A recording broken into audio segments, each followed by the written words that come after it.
Veľakrát sa stane, že žena má napríklad problémy črevné, vyzerá to ako syndrom dráždivého čreva a vlastne je to endometrióza, ale ona ide ku gastroenterológovi a lekár, ktorý sa nevenuje endometrióze, si to možno ani nespojí. Práve preto veľa žien je v tom blúdnom kruhu a veľakrát tá pomoc prichádza neskôr alebo je poskytovaná zle. Ona sa hovorí, že každá 10. žena trpí endometriózou, čo pre jednu to bude malý diskomfort, tak pre ďalšiu to môže byť naozaj ťažký život. Zdravie čreva v súvislosti s plodnosťou. Črevo je tak veľký orgán, že jeho správne prostredie a správny mikrobióm pôsobí veľmi pozitívne na celé telo.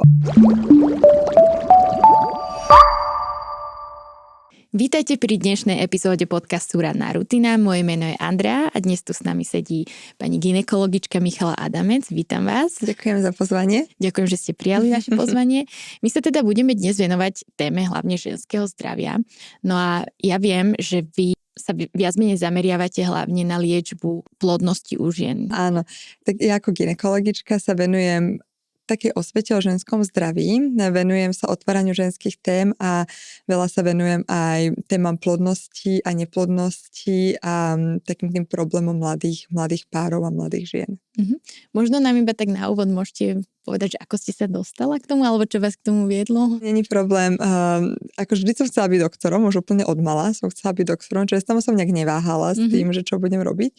A máme vlastne v rámci rodiny, mám môjho otca gynekologa, ktorý sa tiež venuje liečbe neplodnosti, tak v podstate v jeho šlapajach som sa rozhodla nejakým spôsobom ísť, predovšetkým preto, že ma to inšpirovalo a videla som sa tým reálny zmysel. Super. Tak môžeme asi aj hneď naskočiť na takú tú našu hlavnú tému, ktorou sú vlastne ochorenia ako je endometrióza alebo PCOS. Momentálne sa o nich hovorí ako si viacej, ako to bolo kedysi. Môžete nám možno priblížiť, že čím to je, či je to viac diagnostikované, alebo či ten internet tomu prispel, že sa o tom viacej hovorí? Myslím si, že aj jedno, aj druhé, aj tretie. Nemyslím si, že sme ako ženy výrazne iné ako ženy, ktoré boli niekoľko generácií pred nami alebo minulé generácie. Určite zlepšená diagnostika, zlepšené metódy vyšetrovacie, ktoré máme. Myslím si, že tá otvorenosť v rámci tých ženských tém a to, že máme dostupné informácie, tak to robí strašne veľa, že sa ženy nehanbia hovoriť o svojom zdraví. A tiež, že majú vlastne reálne informácie, koniec koncov aj z internetu, aj zo sociálnych sietí, keď sa tam vedia nacítiť na nejakú ženu, ktorá možno má podobné problémy ako ona a tým pádom už vedia nájsť tú svoju cestu možno aj k tej diagnóze. Už nemajú iba tie informácie od svojej mamy alebo babky, lebo nič iné nebolo dostupné. A takisto si myslím, že sa prestávame hanbiť, otvárať témy, ktoré sa týkajú ženského zdravia, lebo tie boli veľmi dlho tabu. A čo sa týka možno aj takej zmeny v rámci životného štýlu a tej dynamiky, ktorú máme v živote, tak určite sme generácia, ktorá posúva materstvo na neskôr, máme menej detí, takže s tým sa niektoré ochorenia aj vrátane endometriózy demonštrujú a vedia sa demonštrovať aj v silnejšej intenzite preto a takisto aj v rámci nejakých chemikálií a vecí, ktorými sa my obklopujeme ako ľudia, tak existujú tzv. Endokrinné disruptory, ktoré vedia narušiť našu hormonálnu rovnováhu, aj tu tie ženské hormóny, ako sú mikroplasty, chemikálie, v kozmetike chemikálie, upravovaná strava, ktorá není nám už úplne prirodzená, takže to sú rôzne parfémy silné a tak ďalej. Čiže v úvodzovkách také tie moderné chemikálie a chemikalizácia toho prostredia, v ktorom sa dneska ako ľudia nachádzame. Mnoho žien je tak nadstavených, že v podstate trpieť je normálne, hej? Že počas menštruácie a tak ďalej, že proste takto vždy bolo, menštruácia je bolestivá. Do akej miery je naozaj bolestivá a do akej miery je to také, že už by sme mali spozorniť. Lebo ako sú ženy rôzne, hej. Ja tiež poznám veľa žien okolo mňa, ktoré vôbec nemajú problém s menštruáciou, že by ich bolela. Mám také, ktoré proste ani nemôžu nikam ísť, nikam chodiť, hej, iba ležať. Takže do akej miery je to už také, že alarmujúce, že už by som asi mal navštíviť doktora. Poviem to zjednodušene, že pokiaľ tá menštruácia alebo tá bolesť pri tej menštruácii už narúša také bežné fungovanie v rámci života, tak vtedy už môže ísť o nejakú diagnózu a už by to nemalo byť podceňované. Nie každá bolestivá menštruácia sa rovná diagnóza, endometrióza a tak ďalej, ale keď už naozaj to človeka vyradí z toho pracovného prostredia tých pár dní alebo celkovo zo života, že naozaj akože kvôli tým bolestiam nemôže žiť život a nevie sa pomaly pohnúť z postele, tak vtedy už naozaj to nie je normálne, špeciálne keď to rastie na intenzite. Ale takisto menštruácia nie expresne, ak ste povedala, že niekto nevie ani, že ju má a pre niekoho môže byť nepríjemná, tak samozrejme to sa spája aj s určitým prahom bolesti, s určitým počtom receptorov na prostaglandín, pretože prostaglandín to sú také látky, ktoré spôsobujú ako keby tie krče v rámci maternice a keď sa tá krv musí vypudiť, tak proste oni pôsobia a keď má niekto tých receptorov viac alebo väčšiu citlivosť na tie prostaglandíny, tak môže viacej pociťovať tie krče. To ale neznamená, že má nejakú diagnózu alebo že je chorý, ale malo by to mať nejakú určitú intenzitu. Ale pokiaľ akože pomôže jeden liek proti bolesti alebo dva a život ide ďalej, tak vtedy by som asi nerobila úplnú paniku. Ale pokiaľ to už ide naozaj do toho, že to silne a je problém žiť život ako taký, tak vtedy si to určite už zaslúži svoju pozornosť. Môže tam byť aj súvislosť s nejakým štádiom momentálnym, v akom sa žena nachádza v živote, teda napríklad, že v puberte je intenzívnejšie, alebo tak, ako sa hovorí niekedy, že po prvom tehotenstve sa to upraví alebo zmení, tak hovorili niektorí naše mami, že už ťa to potom tak nebude bolieť. Je tam nejaký súvis aj s týmto? Akože aj áno, aj nie. Niekto to tak má, niekto to tak nemá, niekto má trochu väčšiu viazanosť na stres, niekto menšiu, ale určite aj keď sa tak hovorí, že po prvom pôrode môže prestať boliť, môže, ale pokiaľ niekto má naozaj že endometriózu alebo nejaké konkrétne príčiny tej bolestivej menštruácie, tak to nezvykne zmiznúť. Práve naopak, zvykne sa to zhoršovať a mala by sa tomu venovať pozornosť. Keď ste spomínali vlastne tú endometriózu, ja som sa dočítala o jednej štúdii, ktorá ma tak akože celkom šokovala.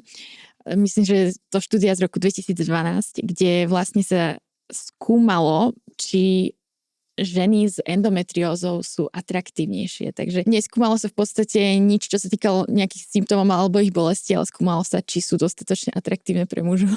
Poznáte túto štúdiu alebo počuli ste o tom? Áno, poznám tú štúdiu, ale ona bola podľa mňa dosť zle aj pochopená, interpretovaná vo výsledku. Nemyslím, že za ňou bol taký zlý zámer, ako ona bola nakoniec zle vnímaná.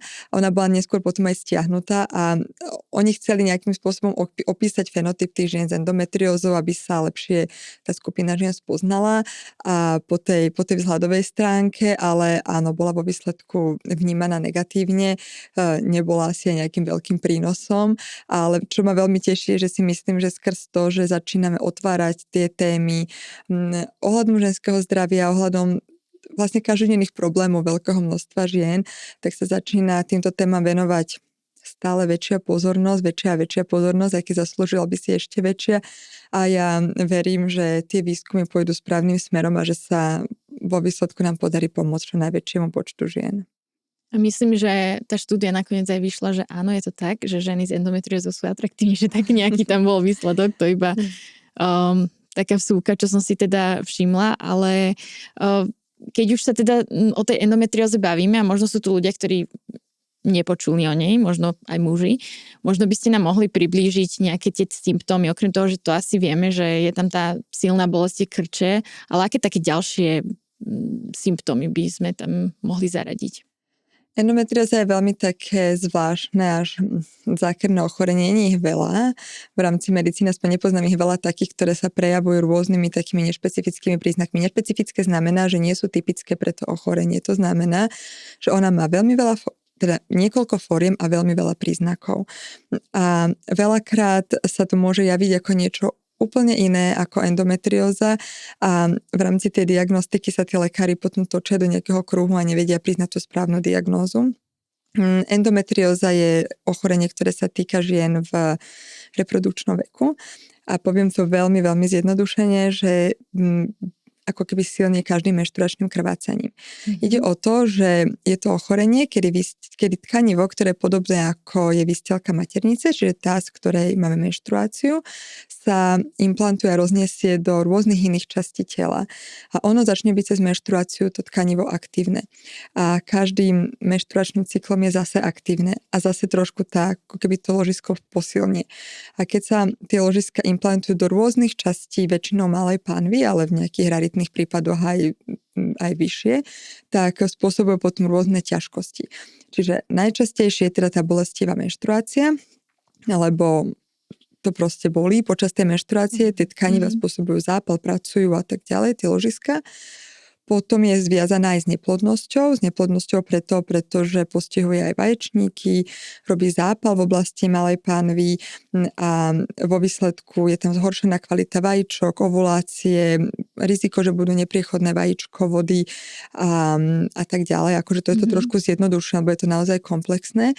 No a zároveň môžeme mať veľmi také nešpecifické príznaky v tom zmysle, že keď sa napríklad dostane do oblasti čreva, tak začne spôsobovať nadúvanie, bolesti pri vyprázdňovaní, bolesti počas vyprázdňovania pri menštruácii, hnačky alebo zápchy, niekedy aj krvácanie pri stolici.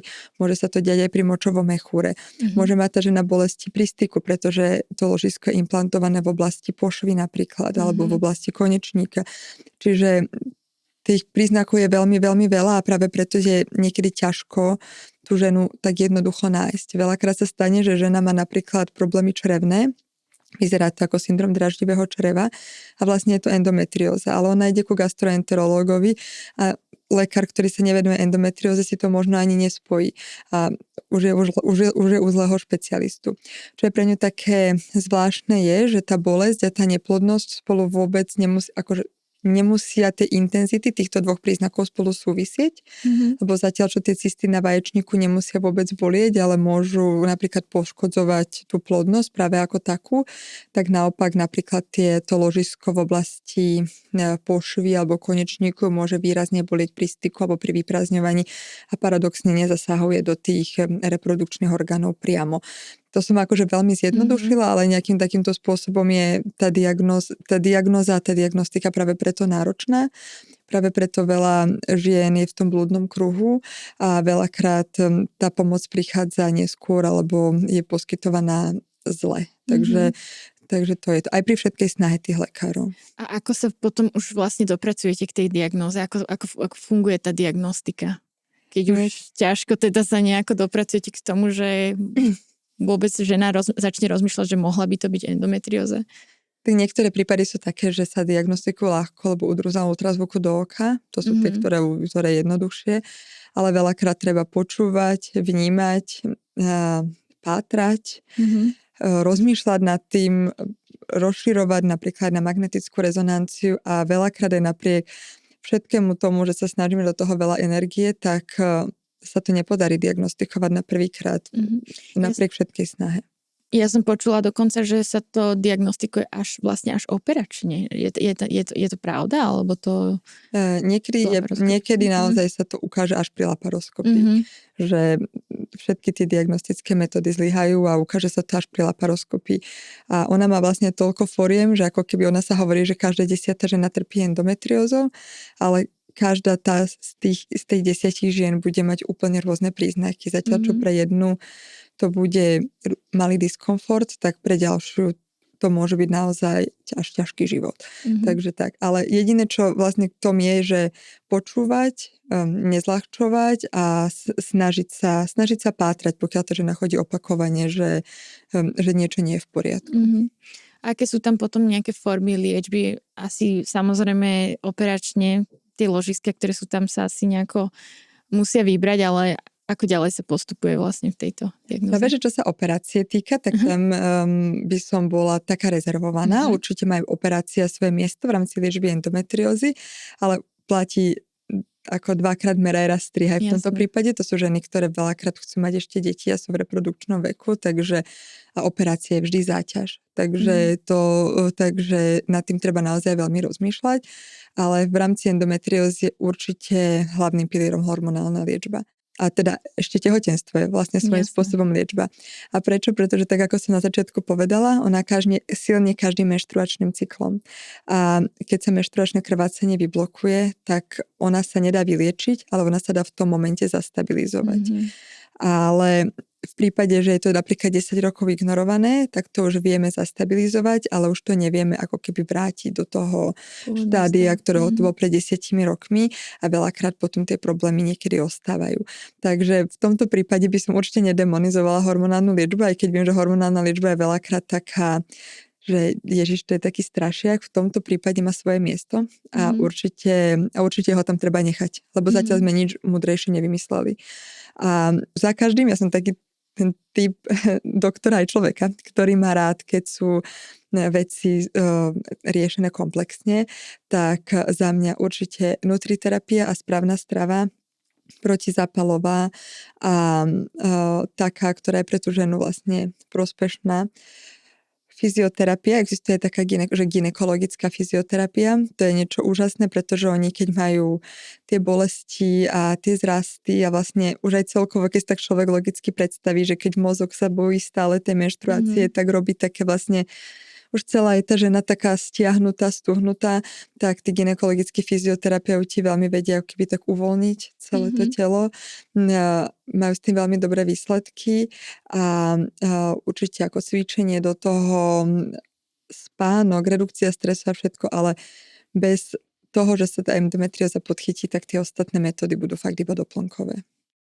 A vieme už aj nejakým spôsobom vlastne z čoho vzniká tá endometrióza? Nevieme. Je asi 10 teórií rôznych, že ako ona vzniká a tieto asi nebudem preberať, lebo to je samostatná štátnicová otázka a reálne sa nezhodli na tom vedci, že ktorá je tá pravá. Je tam asi niekoľko tých hypotéz a zdá sa, že tá jedna hypotéza platí na jednu a druhá platí na druhú. Takže nemáme zatiaľ akože, že takto to je. A ďalším takým strašiakom, čo sa týka plodnosti, sú aj vlastne syndrom polycystických vaječníkov, tak možno by ste nám mohli aj tento syndrom vlastne priblížiť. Syndrom polycystických vaječníkov je tiež celkom častý. Za mňa jednoduchšie riešiteľný ako endometrióza, čo sa týka aj tej plodnosti, aj tej liečby, aj tej diagnostiky, pretože ten syndrom polycystických vaječníkov vieme diagnostikovať pomerne jednoducho, v podstate v priebehu 1-2 sedení, takže to by nemal byť nejaký problém. A syndrom polycystických vaječníkov je v podstate taká hormonálna porucha v rámci ženského tela, kedy dochádza k určitému disbalansu na takzvané ženských hormónov, aj dám to do úvodzoviek, výsledkom čoho dochádza k tomu, že je tam anovulácia, výpadky cyklu, nadprodukcia tých androgénov, teda teraz mužských hormónov vo úvodzovkách a s tým sa spájajú tie symptómy. Sú tam tzv. Polycystické vaječníky na ultrazvuku, ktoré vyzerajú tak bohato, že majú vlastne veľa tých guličiek, čiže taký typický obraz na ultrazvuku. Tieto ženy majú väčšinou vysokú ovariálnu rezervu, veľa vajíčok a čo sa týka súvislosti s neplodnosťou, tak najčastejšie oni majú problém s ovuláciou a s pravidelnosťou cyklu. V tomto prípade si vieme pomerne dobre pomôcť, čo sa týka pomoci s otehotnením a iba keď to bude počúvať nejaká žena s polycystickými vaječníkmi, tak v prípade, že máte nepravidelné cykly, neovulujete a teda viete, že otehotneť doma by bol nejaký problém, tak určite choďte so svojím gynekologom alebo prípadne aj do centra na pomoc plodnosti, pretože to je problém, ktorý je veľakrát jednoduchšie riešiteľný, ako by si človek myslel. Ďakujeme za túto radu. určite je veľmi prínosná. PCOS sa častokrát nazýva vlastne aj cukrovka vaječníkov. Ako vlastne súvisí inzulín s týmto? Priamo. Pomerne veľa žien so syndromom polycystických vaječníkov má aj vlastne tzv. Inzulínovú rezistenciu, kedy bunky tela horšie reagujú na inzulín. Výsledkom toho je, že pankreas produkuje zase viacej inzulínu a výsledkom toho je, že to priamo pôsobí aj na vaječníky a tie vaječníky na podklade tomto začnú produkovať viacej tých mužských hormónov. Tie mužské hormóny sa následne spájajú s tými problémami, ktoré tá žena má, ako akné, vypadávanie vlasov, mastná pleť, ľahšie priberanie a náročnejšie chudnutie. To tie ženy proste reálne majú, že majú pocit, že priberajú z vody. A zároveň to zhoršuje ako keby tú ovuláciu a tú premenu na uvoľnenie vajíčka a ostávajú tie vaječníky vo forme takých potom drobných císt, že neprebehne ovulácia. A paradoxne toto zase pôsobí priamo na ten inzulín, čiže je to taký začarovaný kruh, ktorým si tá žena prechádza. Ale veľmi taká zase pozitívna správa v tomto zmysle je, že tuto vie výrazne pomôcť ten životný štýl, keď si tá žena ho nastaví. Že keď naozaj dá si vyšetriť tú inzulínovú rezistenciu, má správne nastavenú nutríciu, aj ja veľmi rada posielam aj za nutriterapeutom, aby im pomohli nastaviť stravu, aby mali dobre nastavené tie glykémie, výsledkom čoho sa im metabolizmus cukrov začne postupne upravovať.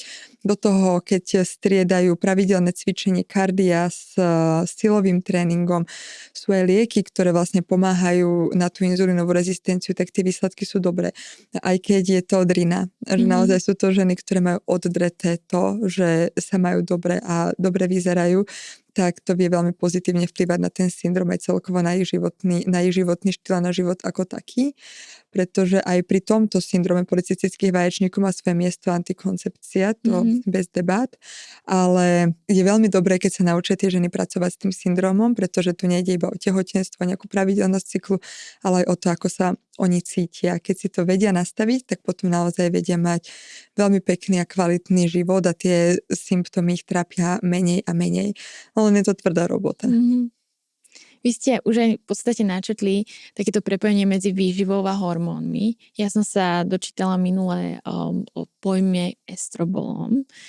Estrobolom je v čreve a črevo je obrovský orgán, ktorý má 7 metrov, robí to, že vstrebáva živiny do nášho tela, že teda trávi. Hej.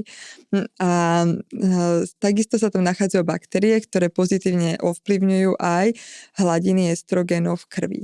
A v prípade, že tie hladiny, ten estrobolóm alebo tie baktérie, ktoré pozitívne vplyvajú na tú rovnováhu tých ženských orgánov, tam nie sú v dobrom zastúpení, tak môžu zhoršovať aj napríklad symptómy endometriózy, PMS, pravidelnosti cyklu a tak ďalej. Zdravé črevo súvisí so zdravým telom na všetkých úrovniach. To je vlastne asi každému jasné.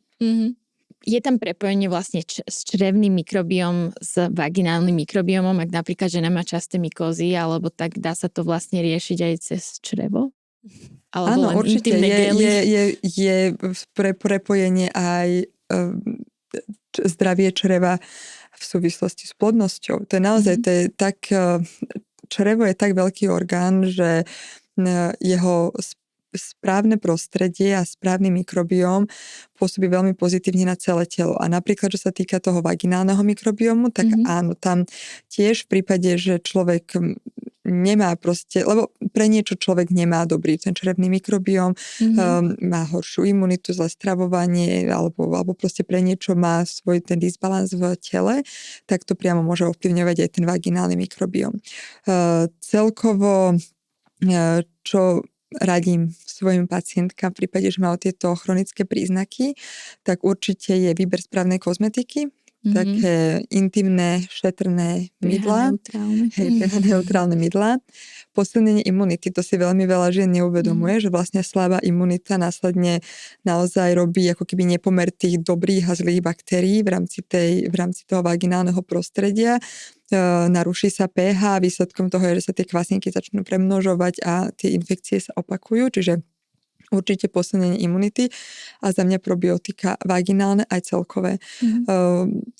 Každému doporučujem, kto má opakované takéto mykózy, tak kombinácia jedných aj druhých, aby v podstate tie baktérie a ten mikrobióm aj v čreve, aj v pošve bol zdravý. Jedno s druhým súvisí. Existujú nejaké potraviny, ktoré vedia vlastne tento stav nejako zhoršiť? Áno, určite cukor, keď v tom období žena je veľa cukru, ale celkovo sú potraviny, ktoré nášmu telu nejako veľmi neprospievajú a to sú tie ultraspracované potraviny, transtuky, rafinované cukry, tak sa to volá, také tie jednoduché cukry, hej, nie tie zdravé cukry. A potom ešte v súvislosti s týmito ženskými reprodukčnými ochoreniami paradoxne aj veľký príjem červeného mäsa. Že nehovorím, že červené mäso je zlé, hej, akože je super, má veľa bielkovín, veľa živín a tak ďalej, ale v rámci nejakého toho ženskej rovnováhy a rovnováhy ženských hormónov je dobré aj tam dať určité zastúpenie rýb a bielkovín prírodných, teda rastlinných zo strúkovín a podobne. Čiže aj to červené mäso, keď sa s ním preháňa, tak hlavne pri endometrióze alebo aj polycystických vaječníkoch nebýva úplne, že top potravinou. Tieto časté možno vaginózy alebo vaginálne mykózy, infekcie, či už vaginálne, ale možno aj močové cesty, majú potom nejaký priamy súvis aj na plodnosť? Môžu, nemusia. Povedzme, že skôr nie, ale určite sú infekcie, predovšetkým chlamydiálna infekcia, ktorá môže priamo súvisieť následne vlastne s nejakými zrastami v malej pánve, s priechodnosťou vajíčkovodou a tak ďalej.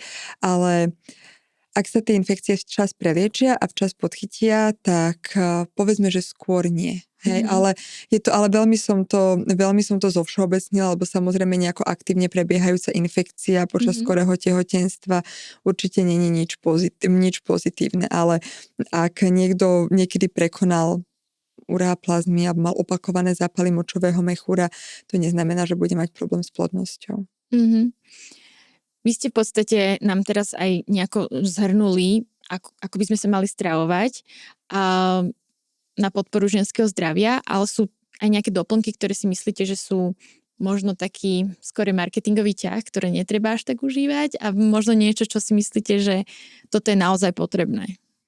Myslím si, že veľa doplnkov je marketingový ťah, ale sú aj výživové doplnky, ktoré sú naozaj super. V prvom rade žijeme vlastne, a ja to poznám aj na sebe, hej, že žijeme v podstate v najbohatšej ére, máme dostupné všetky potraviny od vymyslu sveta, ktoré chceme. Aj tak máme každý z nás pocit, že kým si nedáme hrsť výživových doplnkov ráno, tak sme niečo podcenili. Ale akože to nevadí, ale treba si nejakým spôsobom aj zadeliť tie priority. Určite sú výživové doplnky, ktoré sú prospešné a to je napríklad myoinositol, hlavne pri ženách, ktoré majú polycystické vaječníky, zlepšuje citlivosť na inzulín, zlepšuje ovuláciu, magnézium. Hej, veľa pozitívnych efektov na únavu, na nervozitu a tak ďalej, vitamín D, kyselina listová na začiatku tehotenstva a určite som ešte nejaký zabudla z tých naozaj dobrých vitamínov. Ale čo chcem povedať týmto je, že zase sú aj na internete plné množstvo rôznych detoxov a rôznych zázračných vitamínov, ktoré zaručia detoxikáciu organizmu a zázračné vitamíny na plodnosť, vďaka ktorým otehotniete za mesiac a vlastne nemusíte preto nič iné robiť, tak tam by som povedala, že to sú veľakrát vyhodené peniaze a až také zavádzanie ľudí. Čiže asi tak triezvo rozmýšľať, že čo si dám a čo naozaj už je nejaký marketingový ťah. Ešte by som sa vrátila k tej menštruácii a menštruačným cyklom, lebo minimálne na sociálnych sieťach už som párkrát videla taký trend, že ženy si častokrát ako keby synchronizujú svoj menštruačný cyklus s určitými aktivitami, ktoré by mali vlastne počas mesiaca robiť, hej, že v luteálnej fáze niečo iné, v ovulačnej fáze a tak ďalej, podľa toho, ako vlastne sa hýbu tie hormóny. Čo si o tomto vy myslíte? Ako ja si nemyslím, že je to zlé, pokiaľ sa to niekoho ako priamo týka. Pretože to je zase to isté, že sú rôzne typy žien. Jedna žena nemá problém. Cíti sa celý mesiac rovnako, ani nevie, ako a zrazu jej príde menštruácia. Čiže tá si určite nemusí plánovať cvičenie podľa fázy menštruačného cyklu. Je to skôr len na to, aby sa ženy tak trochu spoznali, že veľakrát môžeme byť vlastne v rámci tej prvej polovice cyklu mať viacej energie, zase v rámci tej druhej polovice cyklu byť skôr také pomalšie, unavenejšie a že je to vlastne prirodzené. Čiže skôr by som premostila z toho, že či to má nejaký efekt a význam pre nás, ani nie, ale určite tá láskavosť k tomu telu a uvedomenie si, že OK, tak dneska mi to moc nejde, lebo proste v rámci toho cyklu môžem mať to obdobie, kedy som menej výkonná a také prijatie toho svojho tela, taká tá láskavosť voči samej sebe, tak to sa mi zdá zase pekné aj správne, že ten vlastne tlak proti tej stene nejde. Máte možno aj vy nejaké pacientky, ktoré posielate možno aj psychológom, napríklad keď majú veľmi silné PMS, veľmi silné možno depresie s tým spojené, alebo niečo podobné, že tie hormóny naozaj vedia. Ja to viem na sebe, teda ja mám veľmi silné PMS a to je týždeň môjho života, kedy naozaj si musím ako keby synchronizovať ten život. Hej. Ja posielam. A posielam pretože si myslím, že že psychológ aj psychologické nejaké navádzanie pri ženách, ktorí to potrebujú a ktorým sa to zíde, to môže iba pomôcť. Lebo dneska vieme, že psychológ nie je žiadna hanba, že Samozrejme. viac menej v nejakom určitom období života ho potrebuje každý z nás. Akože to si priznajme. Takže áno. V prípade, že vlastne, lebo jedno je, že PMS a potom už je aj premenstrual dysphoric disorder, že vlastne akože majú už naozaj problémy s náladou. Ja sa ospravedlňujem slovenský názov mi neprišiel. A vtedy už naozaj tie ženy bojujú na úrovni ako keby nejakej funkčnosti, tak vtedy posielam aj k psychiatrovi a nastavujem aj na antikoncepciu gestagénovú a máme z toho veľmi pekné výsledky a veľmi dobre sa potom tie ženy cítia. Čiže chcem povzbudiť ženy, ktoré naozaj akož majú pocit, že sa im to vymýka spod kontroly, že nemôžu za to a je na to pomoc. A tento syndrom tiež vie súvisieť s niektorými z týchto ochorení, ktoré sme spomínali, ako je endometrióza alebo policystické, alebo je to samostatný? Môže, nemusí s tým, že ženy s endometriózou, ktoré majú takúto bolestivú menštruáciu, majú logicky aj trošku už strach, akože z tej fázy toho cyklu a určite endometrióza je veľmi náročné ochorenie a veľmi veľa žien musí vyhľadať psychologa na to, niekedy aj psychiatra, aby vedeli tie bolesti nejakým spôsobom zvládnuť. Ale to už je také komplexné, že to už si naozaj vyžaduje akože konkrétnu ženu, konkrétne počúvanie, nasmerovanie a určite akože táto spolupráca patrí do našich kruhov. A mala by byť odporúčená aj vnímaná. A nie len pri tomto, aj pri problémoch s otehotnením a tak ďalej. To sú náročné životné situácie a prečo majú ľudia zvládať všetko sami. Jasné. Vy ste teda spomínali hormonálnu antikoncepciu už pri viacerých vlastne ochoreniach ako veľmi dobrú pomoc. Aký je vás názor celkovo na hormonálnu antikoncepciu?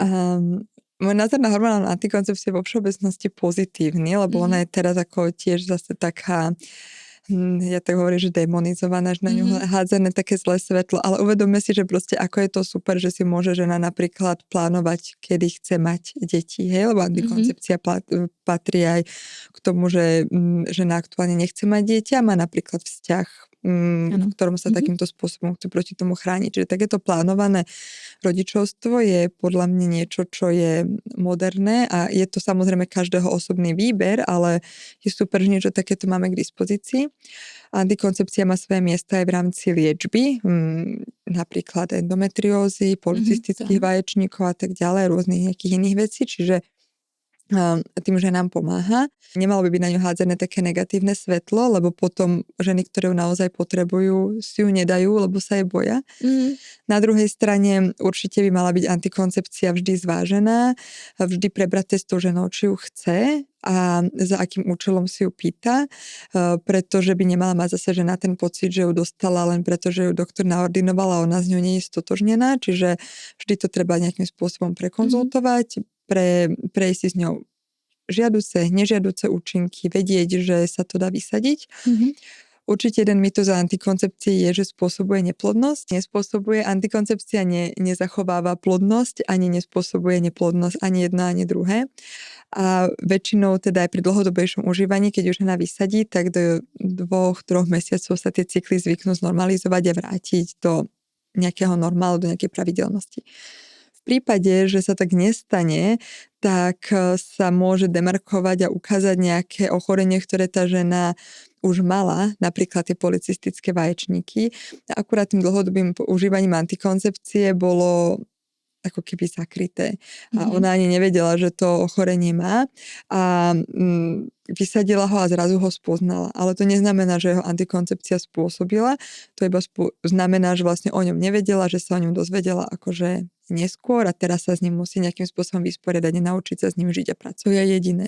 Inak antikoncepcia nespôsobuje žiadne ochorenie, nespôsobuje neplodnosť a je to vlastne každého výber, či si ten človek ju dá alebo nedá.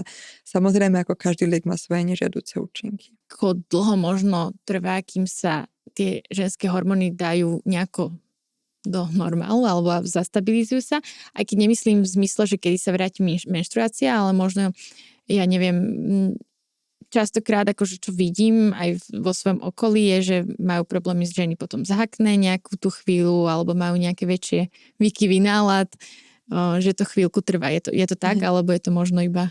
Niekto to tak má, niekto to nemá vôbec, ale áno, môže byť, ale približne tie 2-3 mesiace, maximálne pol roka, tak dovtedy sa to telo znormalizuje. Pol roka už je dosť dlho, hej, čiže tie 2-3 mesiace povedzme. A treba mať tú svoju trpezlivosť tých pár cyklov a nechať tomu svojmu telu priestor sa zase trošku zorientovať a netlačiť zase na nejakú absolútnu pravidelnosť. Tá antikoncepcia na druhej strane robila absolútnu pravidelnosť, lebo však to je ako nalinajkované, čiže treba pochopiť aj nejakú tú drobnú variabilitu v rámci tých cyklov, v rámci tých prírodzených cyklov v našom tele, ale tieto všetky veci sa spontánne upravia po vysadení antikoncepcie a vravím, pokiaľ sa neupravia, tak sa viac menej iba ukázal nejaký symptóm alebo nejaký syndrom, ktorý by tam bol tak či tak, len bol potlačený tou antikoncepciou. Na záver, aké rady by ste dali ženám, ktoré plánujú tehotenstvo, či už teraz, alebo možno o pár rokov, vedia, že chcú mať deti, možno nie práve teraz? Určite je poznať sa a informovať sa o svojej plodnosti a o svojom tele, pretože čo sa vlastne stáva je, že ženy veľakrát nemajú žiadne informácie same o sebe a potom sú veľmi prekvapené. Vedieť, že plodnosť vlastne začína postupne klesať po 30-ke a rýchlejšie po 35-ke a že po tej 37-čke to ide veľmi rýchlo. Hovorím to pretože viem, že dneska plánujeme v drvivej väčšine detí po 30-ke a preto veľakrát, že nám rýchlo ten čas ujde. Keď sa rozhodnú plánovať tehotenstvo, tak aby nemali z toho stres, aby nemali stále pocit, lebo to je zase ďalšia taká skupina žien, ktorá sa hneď začne báť, že to nevyšlo na prvý cyklus, že určite sa niečo deje. Takže nechať tomu svojmu telu tiež nejaký čas na to, aby to mohlo byť a nestresovať sa príliš. Na druhej strane, ak sa to už nejaké obdobie nepodarí, hovorí sa teda, že do roka, po 35-ke do pol roka, tak netrápiť sa dlho doma, lebo keď sa človek dlho trápi doma, tak sa väčšinou ten problém sám doma v obývačke nevyrieši a väčšinou iba naberá na nejakej intenzite. Nezabúdať sa o tom rozprávať s partnerom, lebo on je 50% nášho úspechu, aj keď je väčšina na nás, ale v rámci toho tehotnenia on je 50% toho úspechu, takže ak to nejde, tak určite ho zapojiť do komplexného procesu. A tak. Odporúčate vlastne klientkám aj od určitého veku možno zmrazovanie vajíčok, ak plánujú, ale možno nie ešte teraz? Odporúčam, pokiaľ chcú mať v budúcnosti deti. Pretože veľa žien je vlastne v rôznych životných situáciách a to neznamená, že nemá partnera, ale proste možno aktuálne tie deti nechce mať a chce ich mať v budúcnosti, alebo chce mať viacej detí a teraz sa chystá na to prvé a vie, že proste perspektívne by to druhé už mohlo byť problémom. Tak myslím si, že ten benefit toho výrazne prevažuje nejaké riziko, ktoré ide v súvislosti s tým razením vajíčok. Tie rizika sú tam naozaj maličké v porovnaní s tým obrovským benefitom, ktoré to dáva. V prvom rade sa snažím na každú jednu ženu poučiť, ale takým tým ľudským, empatickým spôsobom na ambulancii, aby o sebe vedela a aby nemala pocit, že vlastne práve ten gynekolog, ktorý zodpovedal za jej zdravie, jej nepovedal ani, ako sa jej telo vyvíja, ani aké má možnosti. A pýtať sa lekárov, keď vás niečo zaujíma. Ďakujeme vám krásne. Myslím si, že sme naozaj prebrali dosť tém a vyčerpali náš čas a vaše cenné informácie. Ďakujeme vám veľmi pekne, aj že ste prišli, aj že ste nás obohatili. S radosťou. A my sa s vami pre dnes lúčime. Ak sa vám táto epizóda páčila, tak nám nezabudnite zanechať komentár, zdieľanie alebo sledovanie. Ďakujeme a vidíme sa na budúce. Dovidenia.